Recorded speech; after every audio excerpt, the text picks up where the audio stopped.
Childcare workers and advocates tell us the Ford government's recent $3 an hour pay hike just isn't enough. They took to the lawn of Queen's Park today to demand the government open its purses and pay them what they're worth.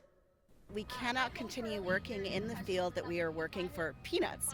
Working for peanuts in a peanut-free zone. It is the message dozens of childcare workers hoped to get across, including students and recent graduates who say they're unable to secure decent paying jobs. I've just given up at this point. I'm not even looking up for a full-time position right now.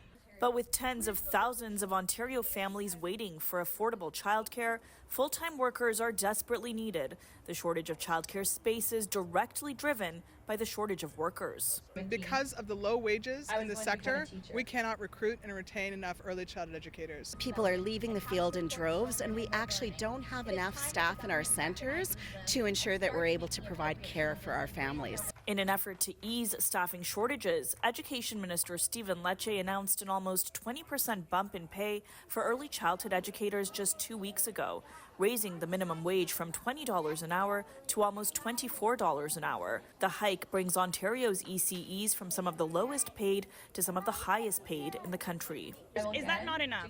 No, it's not anywhere near enough. And actually, when you look at it, the majority of childcare workers don't even qualify for those new wage funds.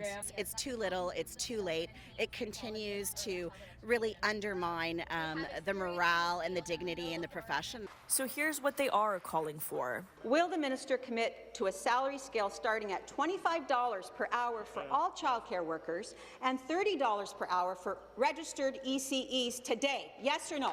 Mr. Speaker, we're going to keep increasing spaces, decreasing fees, support the workers, increase their wages every single year. Earlier this month, the largest childcare operator in the GTA warned its childcare spaces across Toronto were in jeopardy. The YMCA of Greater Toronto has been desperately searching for ECEs. Though it's licensed for 35,000 spaces, currently only 18,000 kids are enrolled. It's a sector that's dying, and if we don't start putting more money into the sector, we're going to see the sector completely collapse. The rally comes as a new report from City Hall found that Toronto would not meet its target of creating 30,000 new childcare spots by 2026. In fact, the report found just under 4,600 spots were created in the last 5 years. For City News, I'm Tina Yazdani.